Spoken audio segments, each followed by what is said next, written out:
Kerana saya dapati bahawa kita banyak benda kita bergaduh. Misalnya dengan Indonesia, semua benda kita nak bergaduh. Kali satu hari nanti kita boleh tubuhkan sebuah negara baru yang dibentuk oleh 5 negara yang berkenaan.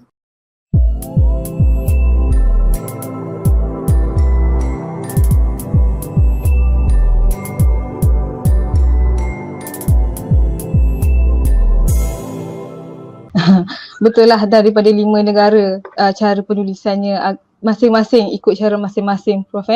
Yeah. Alright, Prof. Buku ni, Prof. Impak penghasilan buku kepada masyarakat sekeliling. Sebab ni dah merangkumi negara Asia ni. Apa pandangan Prof berkenaan dengan impak buku ni kepada mungkin yang akan membaca selepas ni? Saya sangat gembira sebab kami telah tubuhkan persatuan yang dinamai GAKSA, Gabungan Komunitas Sastera ASEAN. Gabungan Komunitas Sastera ASEAN. Komunitas tu pun bahasa Indonesia. Bagi kita community lah. Gabungan Komuniti Sastera ASEAN. Bermaksud kita sedang menggabungkan para penulis dari 5 buah negara, dan pada masa yang sama saya berpakat dengan rakan saya di Banten, di Cilegon, untuk menubuhkan sebuah syarikat yang kami namakan GAKSA Enterprise. GAKSA Enterprise ini ialah sebuah syarikat yang kegiatan utama ialah menerbitkan buku-buku. Dan kami dapati dengan menerbitkan buku di Indonesia, kami dengan mudah dapat menyebarkan karya-karya penulis pelbagai negara ASEAN ke 5 negara. Itu penting. Bagi kita nak menjual buku kita di Indonesia tidak begitu mudah. Jika saya terbitkan di Malaysia dan saya nak cuba edarkan di Indonesia, tidak begitu mudah. Tapi sekarang buku-buku saya minta GAKSA Enterprise terbitkan. GAKSA Enterprise mereka terbitkan di Indonesia dan boleh saja hantar ke Malaysia, ke Brunei dan ke Singapura dan sebagainya. Jadi buku saya yang terbaru, kumpulan cerpen juga. Saya namakan Osteointegrasi. Osteointegrasi dalam proses penerbitan. Itu pun kami terbitkan di Banten, Indonesia oleh syarikat GAKSA Enterprise. So kesannya sangat bagus sebab dengan mudah rakyat dari ke-5 buah negara boleh mendapatkan buku ini dan boleh membaca buku ini tanpa banyak halangan.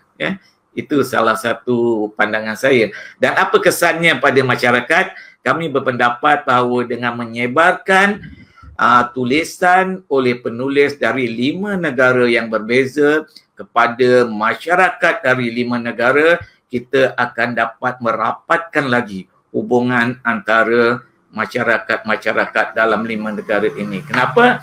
Kerana saya dapati bahawa kita banyak benda kita bergaduh. Misalnya dengan Indonesia, semua benda kita nak bergaduh kecuali bidang sastra. Kalau kita aktif dalam bidang sastra, kita pergi ke Indonesia, orang Indonesia datang ke Malaysia, tidak ada pergaduhan. Kita sentiasa dalam friendly terms.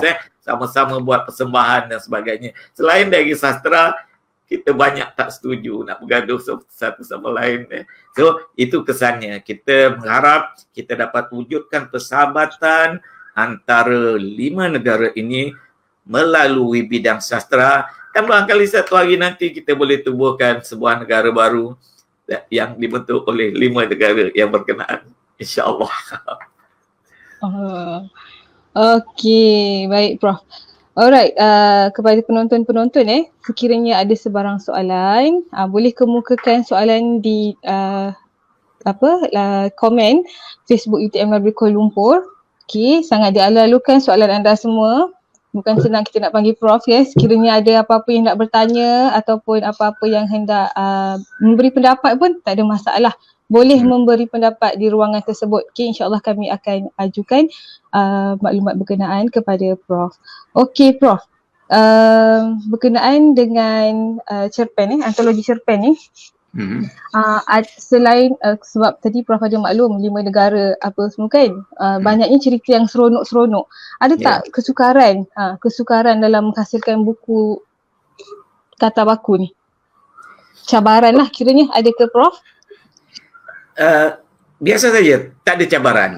Cabarannya cuma kami kami nak dapatkan cerpen itu tidak begitu mudah dan kami nak pilih cerpen yang bagus dan sesuai tidak begitu mudah. Tetapi setelah cerpen itu dihasilkan, saya bertindak sebagai penyelenggara, saya kompilasikan cerpen itu dan saya buat editing di mana sesuai dan saya hantar ke Cilegon, Indonesia. Mereka buatkan covernya, mereka buatkan typeset dan mereka cetak di sana. Percetakan di Indonesia juga kosnya lebih murah dari Malaysia, so itu menyelesaikan satu masalah lah. So tidak banyak masalah. Tapi satu saya nak terangkan untuk orang-orang UTM, nama saya sebenarnya ialah Wan Abu Bakar.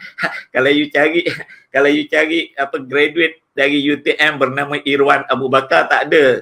Nama saya ialah Wan Abu Bakar. IR tu ialah engineer. Jadi sewaktu saya mula menulis, saya menulis di bawah nama Wan Abu Bakar, nampak tak begitu glamour. Saya mencari nama pena. Saya cuba sana, cuba sini. Tapi saya tengok IR engineer tu sesuai pula. So saya buat Dr. Irwan Abu Bakar. Itu nama pena saya. Nama sebenar saya ialah seperti yang saudari sebut tadi, ialah Wan Abu Bakar bin Wan Abbas. Begitu.